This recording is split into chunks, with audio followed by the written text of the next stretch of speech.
The following program contains names, places, and events that have been anonymized or fictionalized for the purposes of protection and safety. The following program is provided for entertainment purposes only, and any commentary from the hosts are strictly conjecture and should not be held as making any definitive statements about the truth or identity of any particular individuals or circumstances. If you or a loved one are involved in an abusive relationship, please call the National Domestic Violence Hotline at 1-800-799-7233 for support.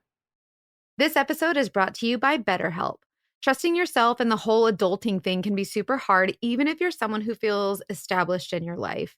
That's why I personally recommend BetterHelp.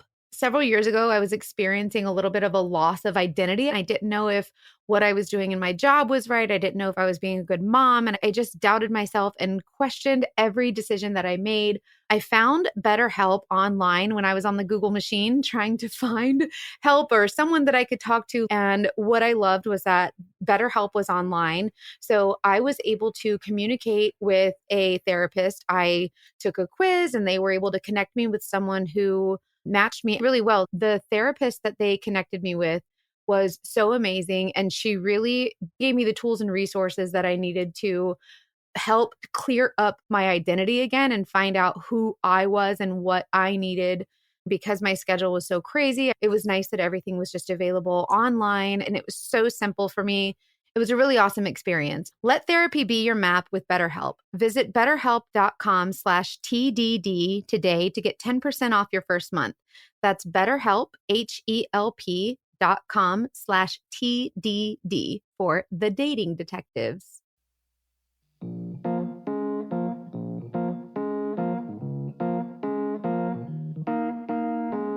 Hello, Hannah. Hello. I sound real raspy. I'm sorry, everyone. Listen, you guys, Hannah has been on vacation and she's been going a little bit too hard. It was my high school reunion. I got excited. I mean, some people would not get excited about that, but I'm really glad that you've had fun.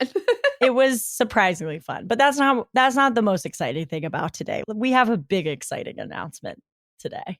You guys, we have launched a Patreon today. Yay. Can we get a little golf clap or a little yippee? So we're really excited for the Patreon because you guys are, first of all, you guys are obsessed with these stories and you're always asking for more. I know. So we're going to give you that. Which is amazing. So Mackenzie, what is a Patreon?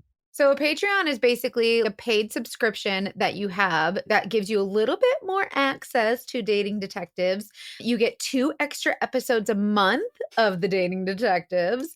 The first bonus episode actually dropped today, so you can access that right now if you sign up. And we are going to have a little sneak peek of that bonus episode at the end of this episode. So stick around for that. And you'll have access to us when we do like our live events, like the live Q&As and stuff like that. Virtual, like on Zoom, we'll get to talk directly to you.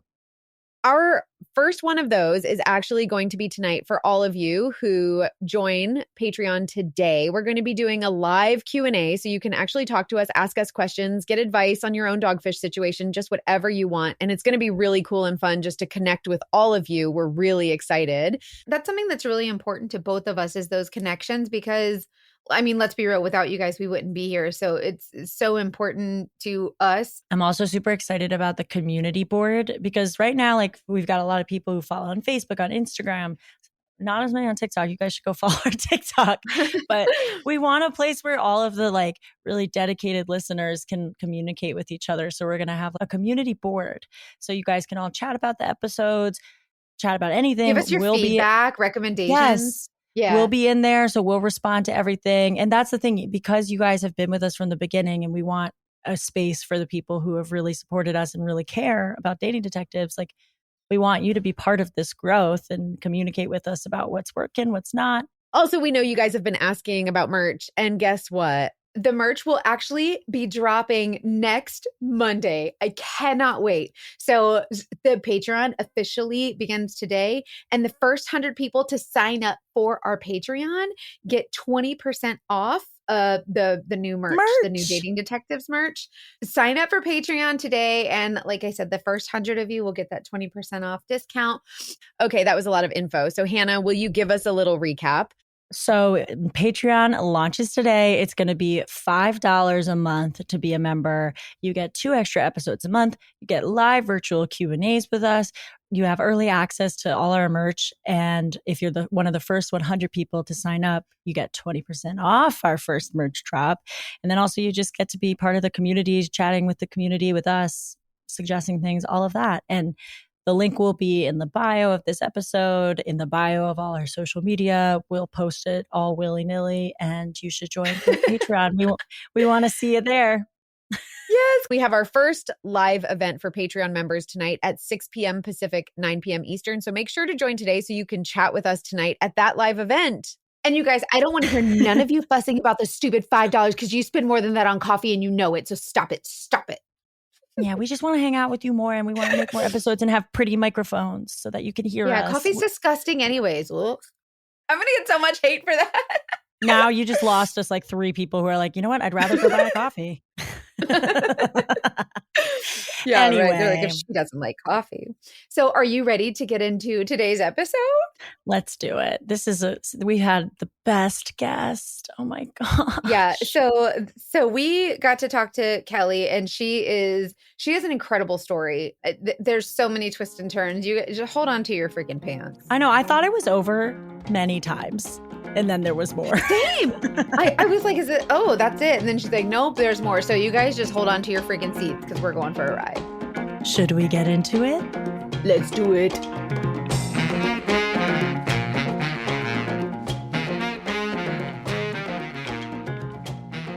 Are we ready to get into it? I'm so ready. We have our beautiful guest here. Well, thank you. We're excited. Kelly, take it away for us. I'm so excited to be on the podcast and to finally be able to tell my story. Do you want me to just jump right in? Just jump in. Jump into the water. Please do. The floor is yours. I think important to this story is that I grew up Mormon. I was very Mormon, and I dated my husband, my ex-husband now, for 2.5 weeks before we got engaged. So it's a very, very short engagement, Whoa. Which is not unheard of. It's not you can't have sex until you get married. So the engagements are short. You're like, let's speed this up. So we dated for just a short little bit, got married, had this fairy tale marriage. He was a psychologist. Everyone told me how lucky I was to be married to a psychologist because they understand your feelings and are good listeners, and you get free therapy. And he was moving up the ranks in the church really quickly too. And so everyone just constantly being told how lucky I was to be with this man and how wonderful he is and how much everybody loves him, and that I hit the jackpot. Totally. And that worked for about 7 years that I know of. And then things went south. He was working a lot. And I had 3 kids by this time. So 7 years in, I had already had 3 children. And I was a stay-home mom, very busy with that. And he was a psychologist, seeing just tons of clients. And then he took up the hobby of ultra running, which is where you run like a bajillion miles in the woods. I don't know if you've heard of these races. Just for funsies. Yeah. No thanks. They go the races are 100 miles long. So they're they take up a ton of time, right? I'm sorry. Oh.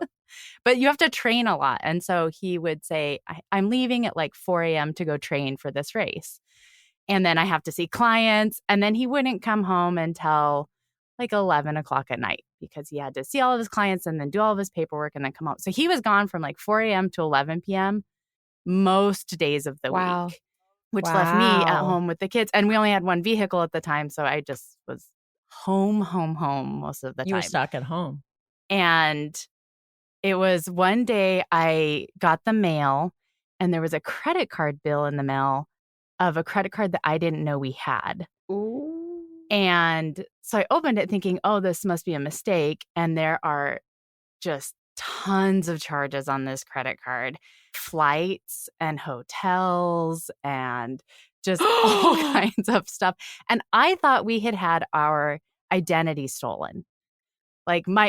It was in his name. Naturally. And in his name. And my initial reaction was somebody stole his identity. Someone took a credit card out on him. And now we're going to have to pay this bill because just never entered my mind that something else would be happening. Good for you for opening it. Right? I feel like I would have been like, this is spam. Well, I wonder if I did that for months. I mean, these charges went like they were like 9 months in the making. So it probably did come to our house, and I probably did throw it away several times. And, you know, that femmetuition, you just feel like you need to open it. And I opened it and saw all this. And so I called him, freaking out that someone had stolen his identity and charged a bunch of stuff. And he started to confess that it was his credit card and that we needed to talk. And I immediately said, "Are you having an affair?" And he said, "I don't know." I'm sorry. What? You don't know? It was unclear whether or not he was having an affair. And I was like, "What does that mean?" And he said, "Let me come home and we can talk about it." So I'm freaking out. He comes home and he starts telling me about this gal from high school that had hit him up because she was having problems with her marriage and she really wanted someone to talk to. And he's a psychologist. And that's so common. Right? But that's also, I think, I mean, I'm sure it's different for everyone, but I consider that cheating alone. Like talking to somebody else about your relationship problems is such a red flag. As soon as it's questionable. As soon as it wasn't brought up to me. Like, it's not like he came home to me that night and was like, "Hey, a high school friend reached out and she needs help and now I'm seeing her pro bono," or whatever, you know, but it was definitely a secret. So I was like, well, what's the deal with these flights? So he would leave first thing in the morning, grab a flight. This gal lived in a different state. So he would fly to the other state, see her all day, and then fly home and come home. What? No, shut the front door. Really? Yes, without me knowing any of it. I had no clue. And oh my God. For like 9 months. How often was he visiting her? Like once a week? Was it like? Yeah, it was probably once a week. There was a couple of the weeks that it was twice a week, but they would drive. So there was one state in between our state and her state, and they would drive and meet up in the middle state for like a couple hours at a hotel and then drive back. So there's some weeks that it was twice a week, but mostly it was once a week for a very long time. And it was a lot of charges. Like, think about those kind of, yes.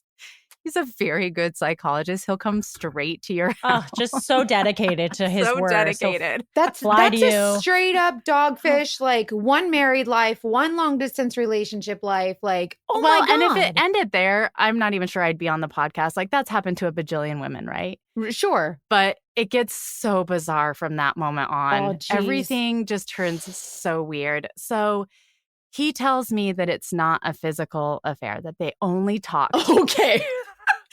I know your reaction. That's the reaction I should have had, but I was so naive. And I thought, okay, he's telling me that they didn't touch each other. Like she just needed someone to talk to and she needed to talk in person. I don't know. And so we went to our church leaders, and our church leader told me that they believe him and that I should believe him. And then they also told me that because there wasn't anything physical, that no laws of God were broken and there's no punishment. Yeah. So it really messed with my brain a lot to be told there's nothing wrong with what he did. Like, they were like, he shouldn't do it and he shouldn't talk to her in case it turns physical. But there was no like repercussion. And then they also told me that, and this was all the same day that I found out, they told me that it was important that I forgive him and strengthen the marriage, which means have sex. So that night we had sex. Like, literally the night I found out about the maybe affair, not affair, we had sex. And I got pregnant with my fourth child at night. So there was a lot of pressure to believe him and to stay with him and make it work, because I was a stay-at-home mom. I'm pregnant now with my fourth child. Did you want to have sex with him that night, or did you feel like it was a duty? It's kind of hard to know which one it was. I mean, you were so indoctrinated into that belief. Indoctrinated into it. I'm a very sexual being anyways, so I probably did want to, more in a make him want me way versus a like, I actually want to do this kind of way. Well, that's, I think, a good point, because we talk about this a lot. the idea of somebody straying from the marriage being your fault, being something you can change by making them want you more. I had even asked him, like, what did I do to make you need someone else? And he was telling me, you're not a very good listener and you're not very nice. I mean, he was letting me know all the reasons why it was my fault. So I ate it up.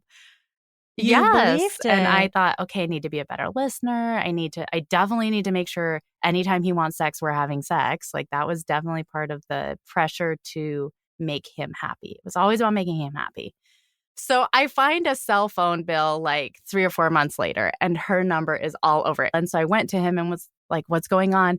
And then he tells me that even though she was a nurse, he tells me that she has friends who are high up in tech, and that she probably broke into the cell phone company to put her number there to try to break up our marriage because she was so upset when he broke it off. And Stop it right now. I believed him. I was like, why would she do that? That's so It was outlandish. so weird. And he goes, she's done this before to guys. She'll break into computers. He's like, we've got to be on our toes because she can make things look like they've happened. And oh my God. I have a question. Yes. Did you ever consider contacting her? I called her after, like, literally right after this. Oh. So I have the conversation with him, and I called her because the number was right there. And I'm like, I did the horrible thing where you're like, you're the problem in my marriage, and told her to stay away from my husband. And I did ask her, did you have a physical relationship with my husband? And she said, my physical relationship with Seth is none of your business. Wow. I was like, no, just tell me. Can you just tell me if you had a physical relationship with him? And she hung up the phone. So I was still with that question of like, wait, did they have sex? She's making it sound like they had sex. In that case, then he did have an affair and it is this horrible thing. And so that really messed with my brain. And then it kind of led me down the path of like, there's got to be more. Something's not adding up here. And so I started looking for emails of his that I was unaware of, because he kind of always puts his name at the email, and he has the same password for everything, and I already know it. And so I found a Yahoo email that was his. What a dumb. He's a dumb. He's really not. Found the Yahoo email, and this is where it gets a little weirder. On the Yahoo email are all these emails back and forth to hookup sites. And it's his office, and he's explaining how to get to his office and how quiet it is. And he's explaining that people are in and out of his office all the time, so it would be super discreet. No one would even know. What? Wait, so, oh my God, people would come into his office, they'd make an appointment. Like as if they're going to see their therapist, and they would hook up in the office, and then... Oh my goodness gracious. I confront him about this, and he tells me that it's the girl and her techie friends making it look like he did this to break up our marriage. And I believed him again. And so in my mind, I'm thinking she's just the most evil thing on the planet. She's doing everything she can. And creative. So creative. So what's the next thing she's going to do? Like, there was always the explanation of her being this tech genius to just wipe away everything that he did.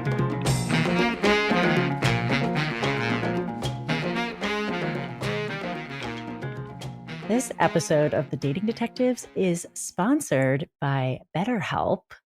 So we all know that trusting your femmetuition can be hard.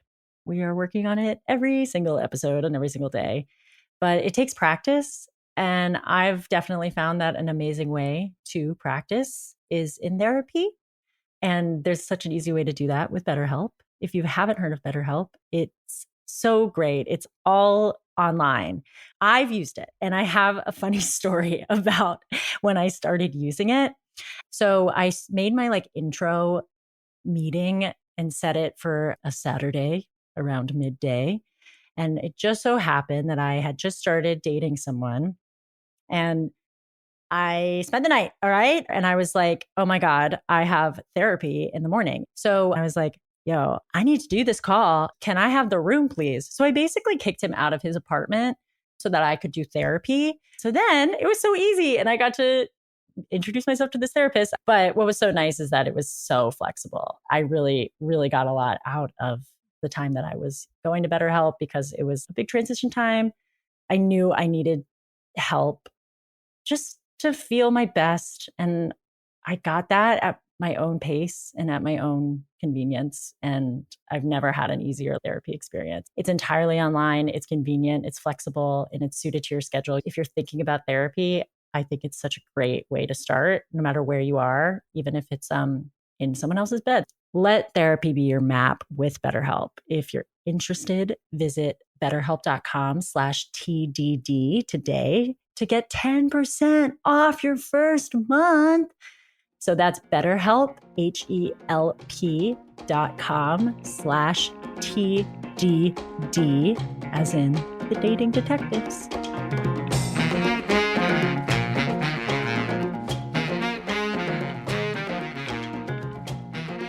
And so it finally got to the point where I said, we need to move. Like, we need to move. We need to change our numbers. We need to get away from this girl because she's going to ruin our lives, kind of thing. She's like, yeah, it's almost stalker behavior. Right. And so we moved to a different state, changed our numbers, started a whole new life. You moved because of her? Yes. Wow. Because it was so, like, I woke up every day wondering what new things she's going to break into. And then what if she starts doing it to me? What if people show up at my house because she's sending people to my house? I mean, he really got in my head as far as the capacity of this person to destroy our lives. And that's like, you can't live like that, especially with little kids. And I had a, almost brand new baby on the way. Like, it was scary. And so, yeah, it was worth moving to a new state. It was worth changing our whole lives. And he agreed to it, which is like, he's committed to the bit. I'll tell you that. Like, he's committed. Yeah, he must have been like, I mean, because that means changing his job, right? Like moving his practice. Yeah, did he get a new job at like a new practice? Like, he just all willy-nilly up and moved? Yes. So the new state, he gets a new job. He loses it like 2 months later. He gets a new job. He loses it. And he kept losing his job for misconduct. And we were in a very conservative state, and he would blame it on the conservative women and how they don't know how to do business with men and how they take everything as flirting when it's not flirting. And so it was like sexual misconduct. It had to have been. It was always just labeled misconduct. And I'm so embarrassed to say that I did this, but I jumped on the bandwagon with him and we're like, yeah, these women, they're so stupid. They don't know how to. They're too sensitive. They're too sensitive. They think everyone's flirting with them and they just aren't used to being in professional settings because we're in this backwoods state. You don't want to believe it. And also it's like,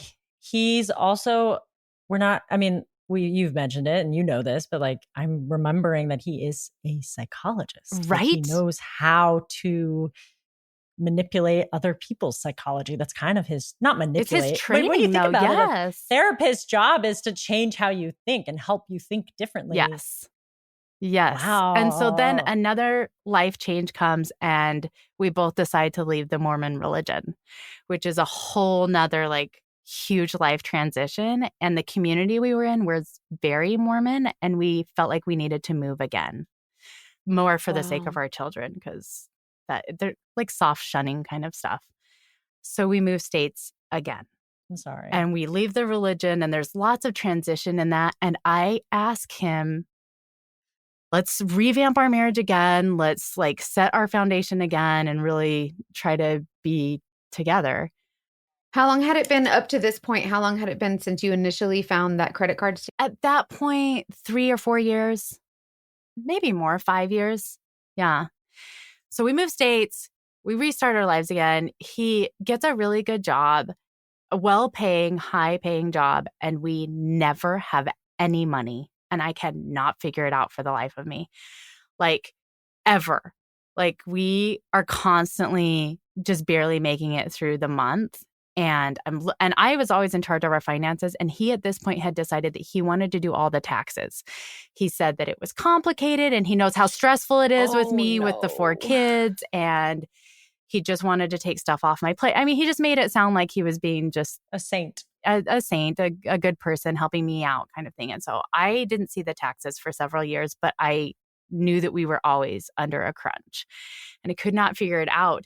And so I started looking at our bank statements, and there was a ton of Western Union transfers on our bank statements. And again, even with his history, my first thought is someone has broken into our bank account, because why would we be sending Western Unions? And I sound so, this is what's so hard. It makes me sound so naive.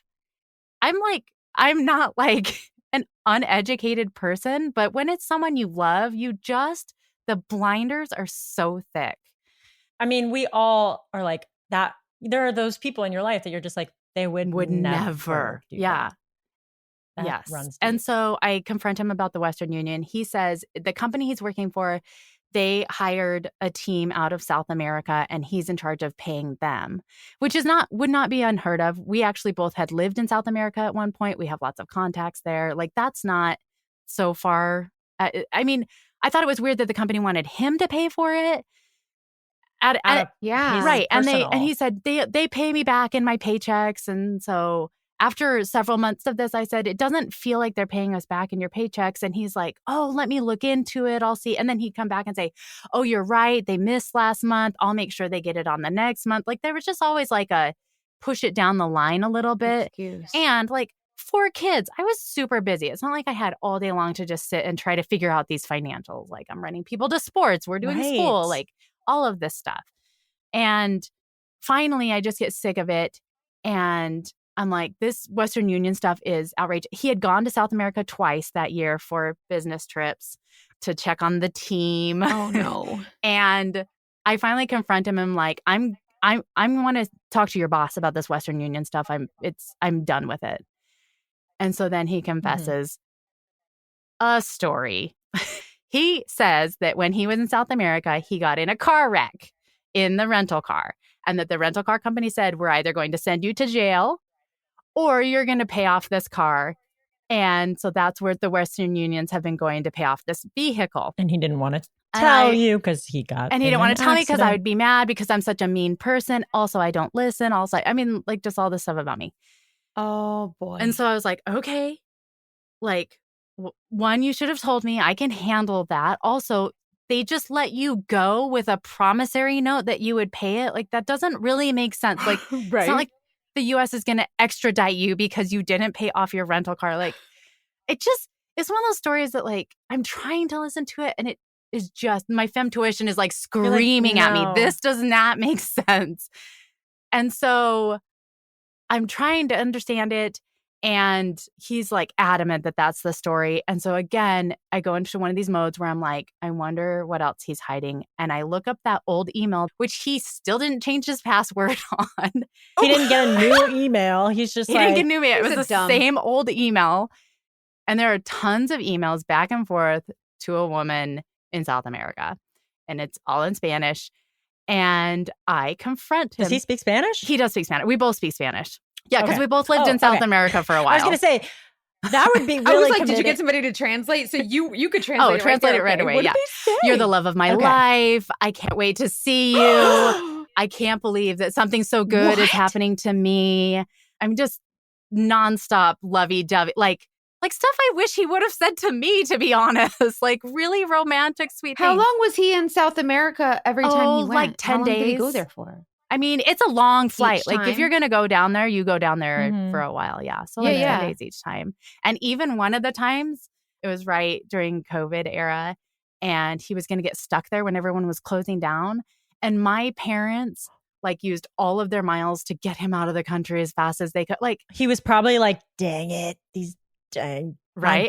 He probably would have loved to stay down there for a couple months. That's devastating. Oh my God. So I confront him about these emails thinking, and you would think at that point he's caught, right? No. He tells me that in the airport, he was crying and a man came up to him and asked him what's wrong. And he told him about his wife and how his wife is not supportive and she's really mean to him. And he just doesn't feel supported. And the man said, oh, me too. I'm having a really hard time with my marriage too. And they decide together that they're going to email each other, loving emails, pretending to be the loves of each other's lives to help each other get through this hard time. I know. When I repeat the story, I cannot believe I believe these things. But I said, well, then why? Like practice. They're practicing as if they had a great marriage. And I said, well, why does this dude have a girl's name? And he said, because I wasn't comfortable emailing a dude. And the guy said, it's cool. I'll be the girl. And that's what the emails were. And it was one of those, like, I knew not to believe it, but I believed it. And this is part of the believing it. He told me, he said, I know that your intuition is telling you that this isn't right. And he said, but I broke your intuition on the first affair. And as like a mental health, person, I can tell that you're just hypersensitive and you're not going to be able to know when things are true and when they aren't for a long time because you still need to heal. He said your intuition was broken? Yeah. You cannot break intuition. I thought you could. Like, I mean, a psychologist tells you can and you go, oh, okay. I mean, that idea of like betrayal trauma leading you to question your own intuition. You can question it, but there ain't no breaking your intuition. It's there. And then he goes on this, like, I can't live like this where you're constantly questioning me and constantly trying to dig up dirt and constantly trying to. He's such a, by the way, you guys, this is called gaslighting. This whole thing is called gaslighting. Like, this is a 100% gaslighting. Go ahead. So then I think, okay, like the problem is me. And I even told him, I said, I don't know how to live in a world where I don't know whether my gut is telling me the truth or not. Sorry. I might cry. Yeah. No, it's because that's such a sad thing. So traumatic. It's such a traumatic thing to think. It is. I can't trust myself. Mm-hmm. And when you have even though he's my partner and even though he had messed up a lot, when you have a psychologist telling you, yeah, you can't trust yourself, like you really believe it. You really believe I don't have an intuition. It's broken. I can't trust myself. I can't, like, all of my feelings, like I'm wrong. I'm wrong. And like, so you have to count on him to tell me the truth or not. And I would like look in his eye and he would grab my face and he would look in my eyes and he would be like, I promise you that's what is happening. And he would just, and so I just believed him because sometimes it's the only, like, psychologically it's the only thing you can do because otherwise you can't even function. You can't do your day. You can't take care of your kids because your brain is so messed up trying to make these stories fit. And so I just believed him. I just chose to believe him, knowing, like, even in the back of my mind, knowing that I probably shouldn't. So I think it's this dude from the airport. I tell him I'm not comfortable with him emailing this dude from the airport. He needs to stop. And that if he has feelings that he wants to share, he should share them with me. He agrees to it. So he's always been really weird about his phone as well. And he would never have it up. He would never let me look at his phone. He would never anything. Of course not. And he would always say it's HIPAA because he's a psychologist. I can't look at his phone because his clients are on there and it would be like unethical kind of thing, which is sticky because that could be true for people. It could be true that for HIPAA, you can't look at someone's phone. I don't know. But so one night, I mean, things were just getting bad. And he always kept his phone, by the way, beneath the mattress and above the box spring. Oh my God. So at night, he would tuck his phone beneath the mattress and the box spring, and then he would lay on top of it. So like the Princess and the Pea, so he would know if you got in there. The so Princess and the iPhone. If he would know it was there or something. Yes. But one night I just thought, I need to see what's on this phone. Like something's up. And so I got like 2 bottles of wine. I got him very drunk. I'm not maybe proud of that, but I knew it needed to be enough that he wouldn't feel it. And so we went to bed. I hadn't had hardly anything. So he had drank almost the whole 2 bottles. He was out. And so I waited till like 2 in the morning, snuck around the bed, was like on all fours, stuck my hands up in between the mattress and box spring and pulled out his phone. And I did know the password to his phone. So I opened up the phone. I'm looking through the text. There's nothing. He's so dumb. There's nothing in the text. He has the same password for everything. He has the same password for everything, yeah. And then, so I'm just kind of scrolling. I'm thinking, okay, like nothing's up. And I get to the WhatsApp app. And I open it up. And there is this woman. It is not a man from the airport. And there are pictures and there are videos and there are texts and there is I mean, it is undeniable evidence of the affair that they are having, and that it is not an emotional affair. It is very much a physical affair. And even that night, we had held hands, we had had sex, and he went into the bathroom after that and messaged her that he wants to be with her forever and can't wait to see her and can't wait till she comes, because they were planning on her coming. Like, he was helping her get her passport ready and all this stuff. Yes. What? So Is he what? insane? Yes. Insane? Yes. Yes. My psychological Yes. answer is yes. Yes, our diagnosis. I'm diagnosing him. So I wake him up with a glass of water to the face because I know that he is drunk. And he wakes up and I say, I've seen it all. I've seen the text. And I, confronted him about his story about getting in the car wreck in South America. And he did confess that he didn't get in a car wreck, that this was all money that he was sending to her. And I asked him how much it was, and he said he was really unclear. He doesn't know how much he sent her. But I did go back and add it up, and it was somewhere in the ballpark of $40,000. So it's Holy not... crap, that's like an annual salary for some people. It probably was her annual salary, to be honest. And did make me feel better about the fact that we never had any money. I'm like, why do we never have any money? Oh, because... we've adopted a South American woman. You were doing charity. Oh my God. She said we adopted a South American woman. He's like, it's for the church. And I say, you're leaving right now. And yeah. Get out. So he's like freaking out and he's like, can we talk? And I was like, no, we cannot. Packs his suitcase and leaves for the night.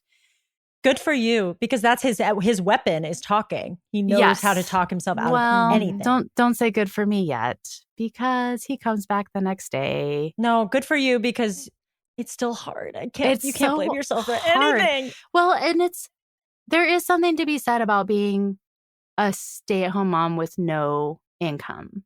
It's scary. It's scary to think of what you're gonna do and you're relying on this person that is lying to your face. Yes. So after I found out about the affair with the South America lady, so he comes back the next day and is like, you can have anything you want.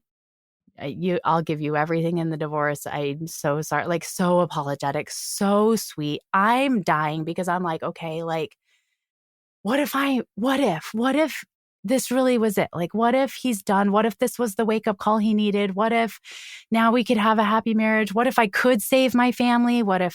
And the what ifs are just like so loud.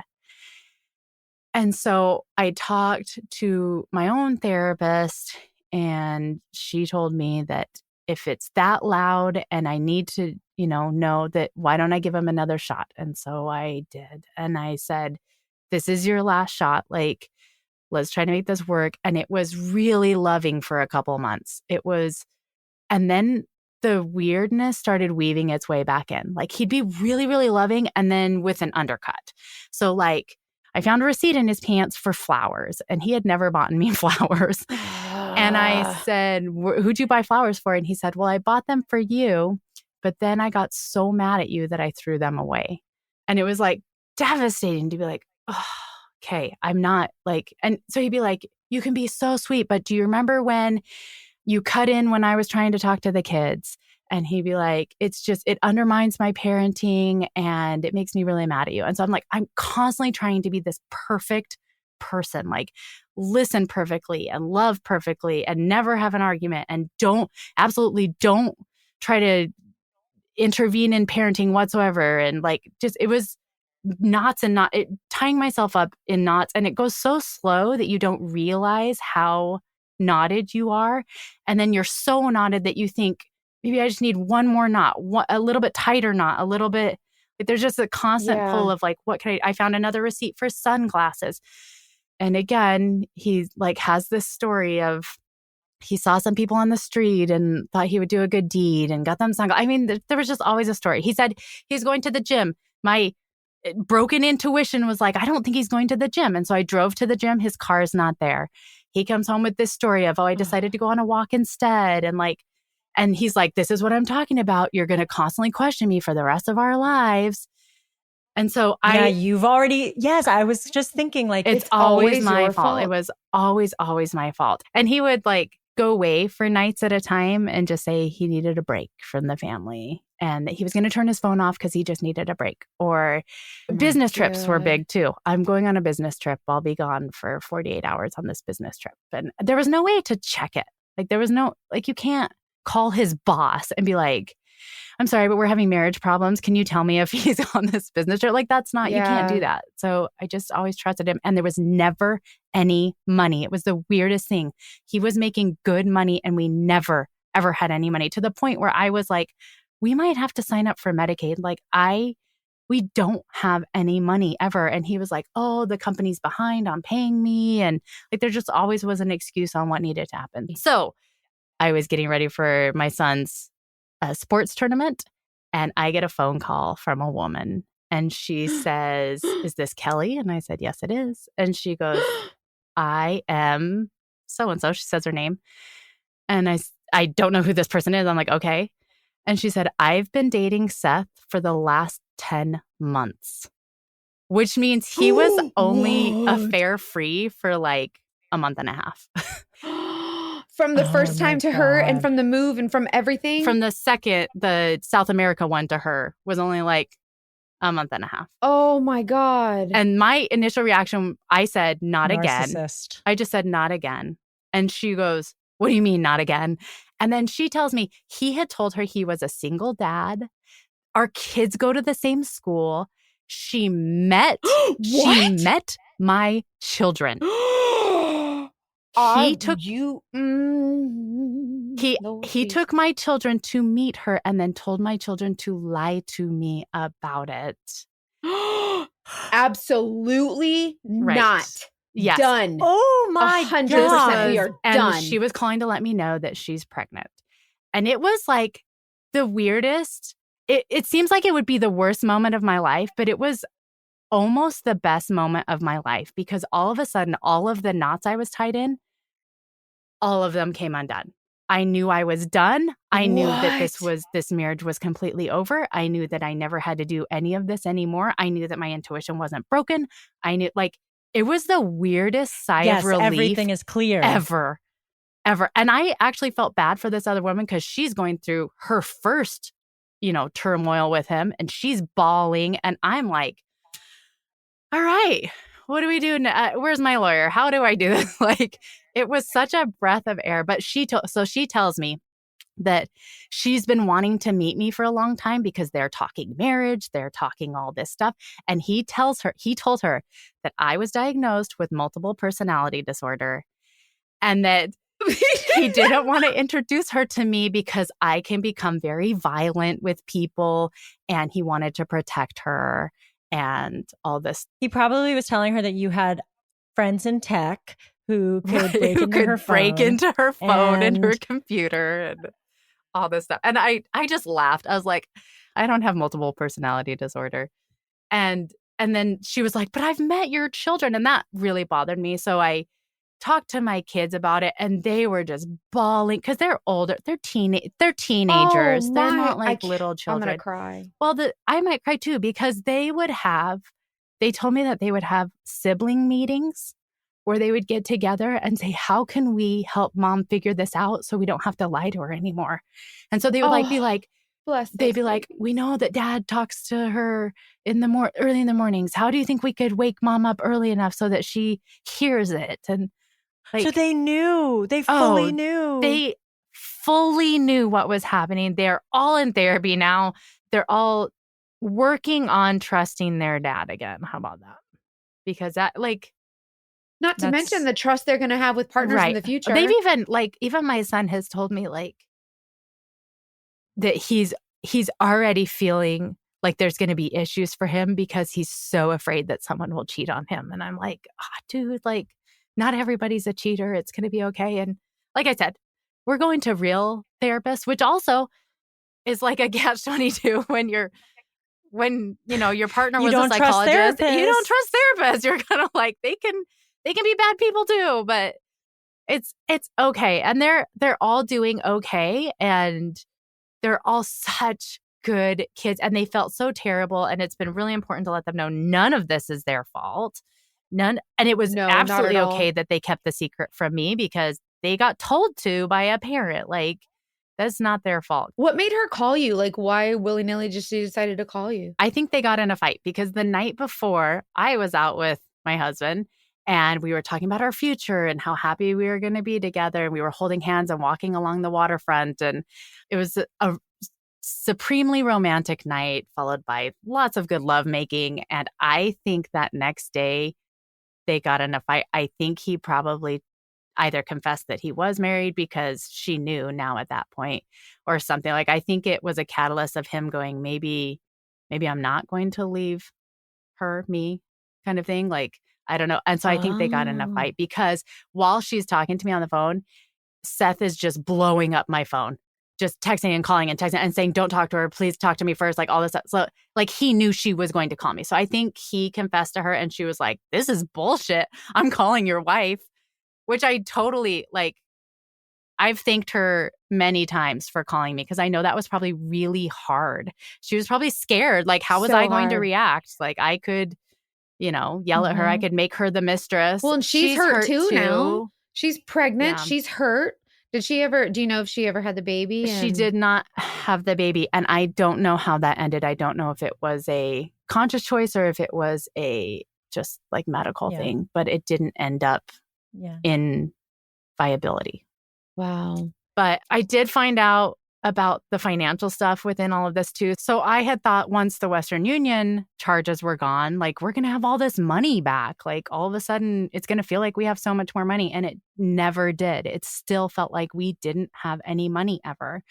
And there were so many charges all over the bank accounts for Amazon and Walmart and even like gas stations and stuff. And I could not make the numbers add up. Like the amount of packages I have, which is a lot, still didn't add up to the amount of charges I was having for these different stores. So he owned his own business and he had a credit card processing account with Stripe. And there's a thing in there where you can go in and name and invoice anything you want. So you can name it Amazon. You can name it Walmart. You can name it these things. Oh my God. And he was charging our account and sending it to a new bank account. So that's why all the money just kept not being there, is we would get paid and then he would charge all these different, small enough amounts and enough things that like, I'm going to go through and look at all of the Amazon charges. Am I really going to demand every Walmart receipt? You know what I mean? Like he was really smart in moving money. And it was all going to this new lady. And what was he buying her things or just supporting her in general? A little bit of everything. He had told her he was a millionaire. And so he had to keep up that millionaire facade. All of his business trips were not business trips. Like they had gone to California together and they had gone off to a hot springs for their like 6-month anniversary together. And they had, so anytime he had a business trip, it was just him paying for luxury trips for him and her. And then like, flowers and gifts and all kinds of things. So you can cheat your bank account. Like you can, if you have the right credit card processing software, you can make it look. There is a way to tell if it's real. If you click on it, if it's the real company, it should drop down the phone number. It should drop down the address. If it's a fake company, it's just the name. You're not going to be able to drop down anything off of it. So I could look back and see which ones were fake and which ones were real, but I didn't know that at the time while I was going through. So that's good to know. That is it, right? Not to make anybody paranoid, but click on the name, see if it drops down actual info. There's going to be all sorts of women on their bank accounts tonight, just like clicking on everyone. But God. It's true. You can, like, sadly, you can fake charging. I am like, I'm literally speechless. When he said your intuition is broken, you cannot break someone's intuition. You can make them question it. You can make them not believe it. You can make them choose to ignore it, but you cannot break it. It is not breakable. It is innately within us. You cannot break it. And it is so, I don't even know the word for it. To be able to trust myself again and to be able to look back and say, oh, I was right. I was right. It was okay for me to feel this way. It was okay for me to question this. It was okay for me to like, I was right this whole time. I'm not broken. Like, I walk lighter. I smile bigger. It's a whole new life. I have a whole new life.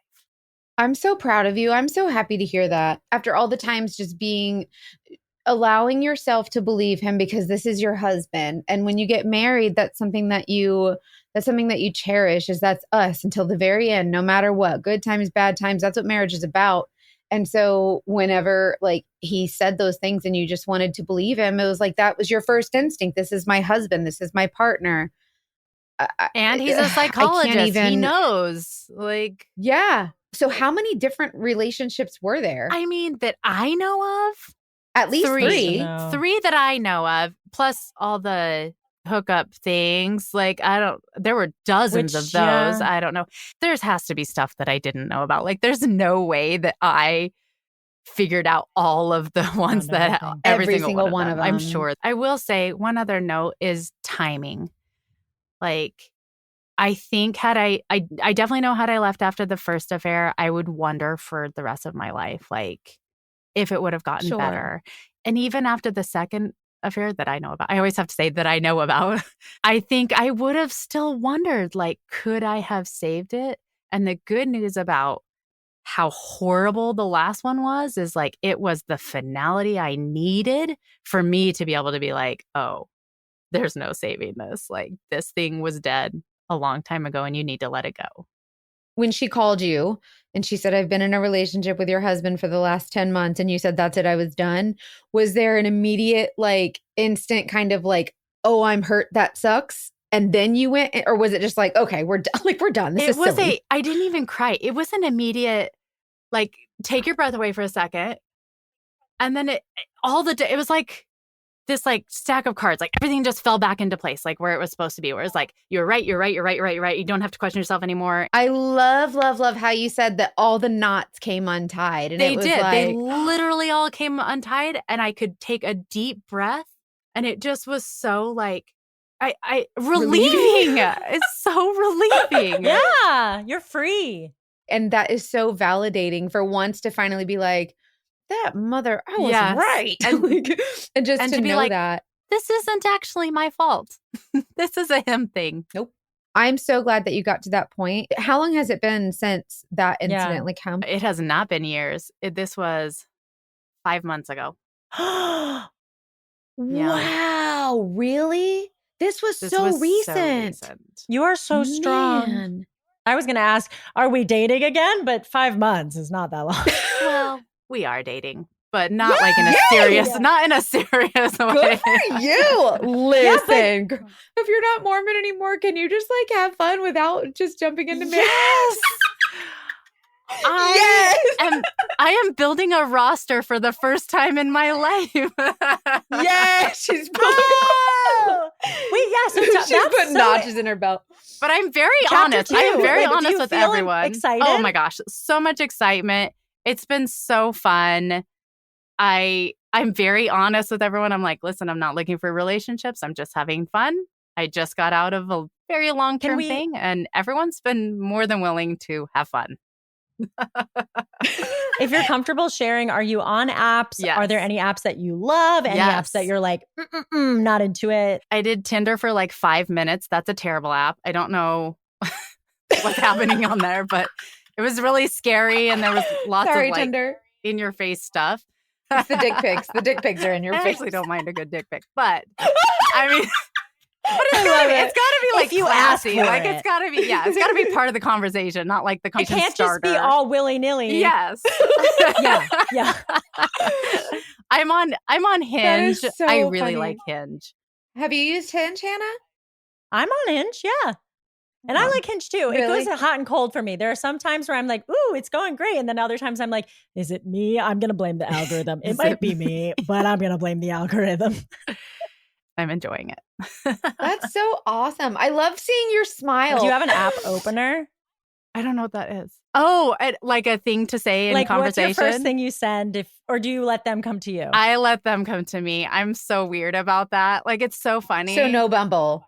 Bumble's the one where the girl has to message first, right? I did try Bumble, and I don't like that because you're just sitting there going, do I say, how's your day? Can I tell you my opener? Yes. On Bumble? Yes. You make Speak Now is one I've used.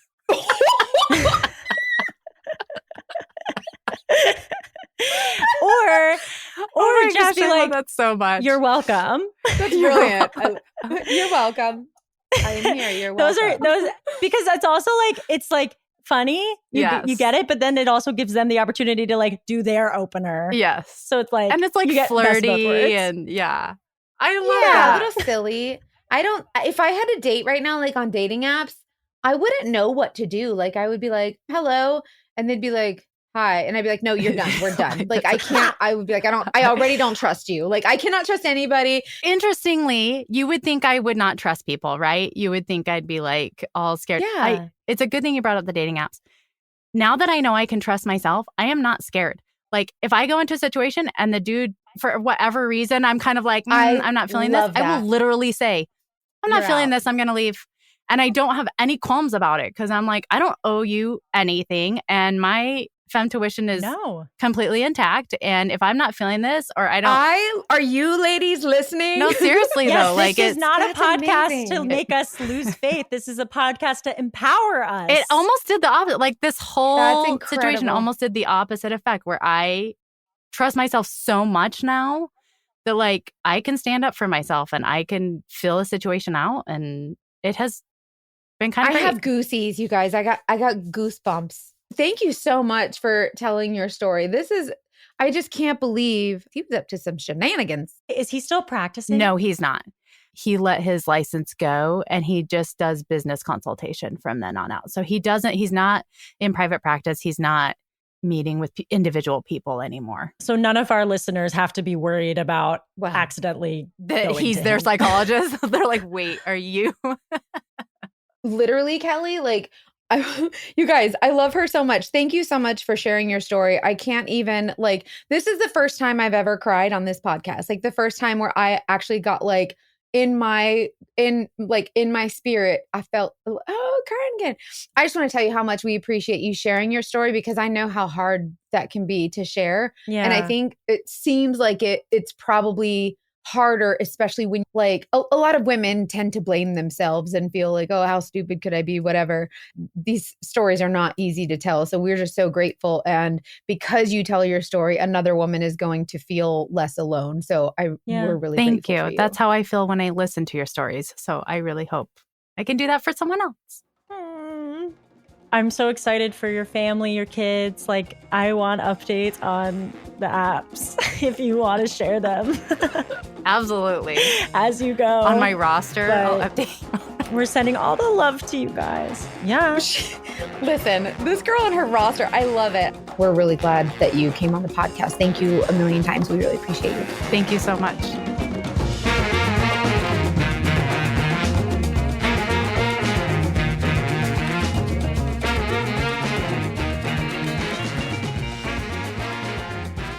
Wow.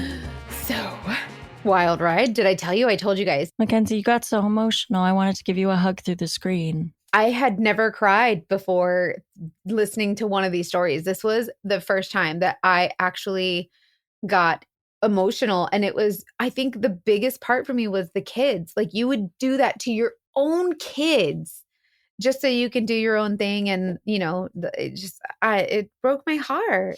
Like, how can you know that you're going to hurt those people so badly and still keep doing it? And can we talk? Do you guys remember the episode where we talked about betrayal trauma? For people who have been listening for a long time, we talked about betrayal trauma in the Confessions of a Dogfish episode. So you should go back and listen if you haven't, because we had therapists on. Oh, the sex addict. Yeah, the sex addict. And this episode was so interesting because he was also a therapist using that against her. Like if she had known about that, you can't break your intuition, you know, your femtuition or your betrayal trauma. If she had known about it, maybe she would have used that to trust herself more. But then she felt she couldn't trust herself. Like she was already doubting herself and he knew that and then used that against her. It just was like a kind of an interesting tie-in to what we had talked about before. That broke my heart. And also it made me so glad he's not practicing anymore. Yeah. And first of all, like to use your knowledge and experience as a professional in the way that he did, like you're a professional therapist or whatever, right? And you're using all of this knowledge that you have against your wife. Like, this is worse than the guy who used the Hallmark movies to like, Yeah. you know what I mean? Like, he was using Hallmark movies to learn how to like emotionally He was destroy trying to be women. sweet. He was trying, He was but trying to be a little this sweet. guy was using it too. He was using his knowledge as a professional, and he used that against the kids too. And he used it against all these women. And I love that she said she trusts herself more now because of how badly like she was destroyed, and she felt like her. And she's like, nope, I trust myself more now than ever because she knows that she can. It made my heart warm when she said that she hasn't gotten to tell her story very much because she's respectful of her children's father, which is, I absolutely support. 100%. But the dating detectives gave her a little anonymous platform to let it all out. And I am happy to do that. Same. If you have a story, hey, what a segue. If you have a story that you need to let out, you can email us at investigate@datingdetectivepod.com. And you can follow us on the Insta or our socials at Dating Detectives Podcast. Y'all just go to the Google machine. It'll take you in the right direction. I promise you. Yeah, just Google it. Yeah. And also sign up for the Patreon. We appreciate you guys so much and all of your support. And we're really excited to do a little extra work for you. So thank you guys so much. And I can't wait for the merch. Yay. I'm so excited finally. When you sign up for the Patreon, make sure you go comment on like the board so we can like welcome you and be like, oh my God, hi, you're here. I don't know. Yeah, Just, we're going to have like a moment. list of favorites. We're going to be like, oh, this one is my favorite. They were the first one to comment. We should have like a wall of fame, like the first person ever to comment on, like you save your first $1 bill in your business, right? Like this would be the first person who commented on our Patreon. That would be so fun. The first person to post a picture in the t-shirts. Yes! I love it. I love it. Cute.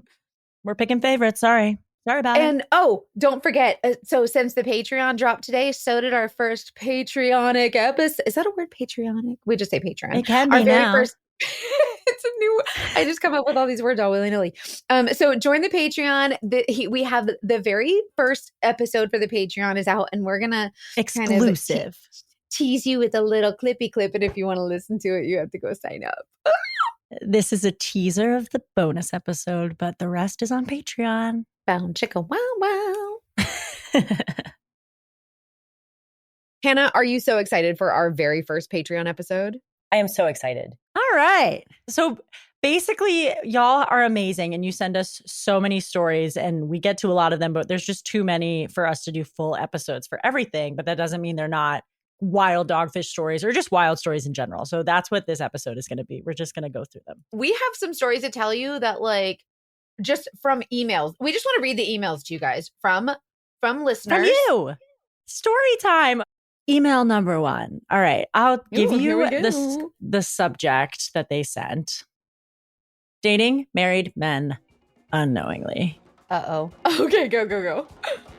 And that's all you get for now. But it was a super fun episode. We read some crazy emails. We give some advice. It's just super fun. So if you want the full episode, sign up for the Patreon right now. Thank you guys so much for all of your support. We love you tons and millions. And we can't wait to hear what you thought of this episode. Yeah, tell us what you thought of the episode. And as always, trust your femmetuition. Trust it, baby. Love you. Bye. Bye.